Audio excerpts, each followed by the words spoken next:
Welcome back to Behind the Wheel.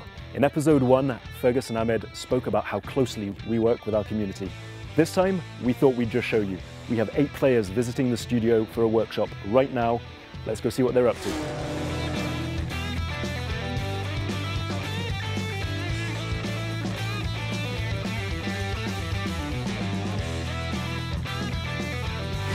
Donc le fait de pouvoir rencontrer les développeurs, c'est quand même vachement intéressant sur le fait qu'on peut leur poser les questions qu'on se pose nous quand on est chez nous derrière notre écran. It's like talking to another player who is also interested in the same game and really passionate about it. But the difference is that this is the person who makes the games. I think it was in general just perfect. I think for the community, for the devs and for the game itself.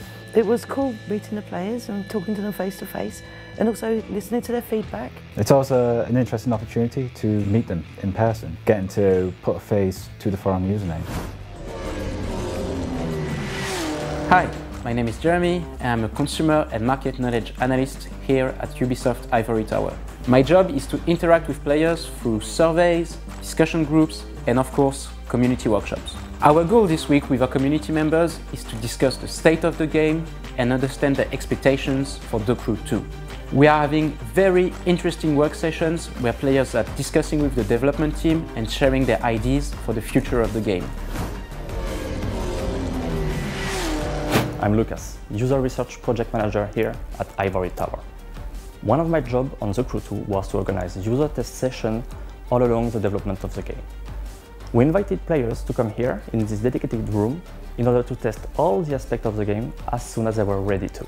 We tested simple things like UI, menu and tutorials, and also complex ones like driving sensation and difficulty curve.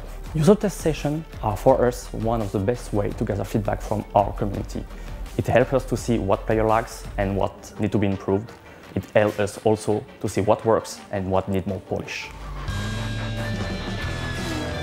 That about wraps things up. Thank you again for joining us for this second episode of Behind the Wheel. Keep your eyes peeled for episode 3 for when it drops. We've got a lot more dev insights to share with you. We'll see you next time.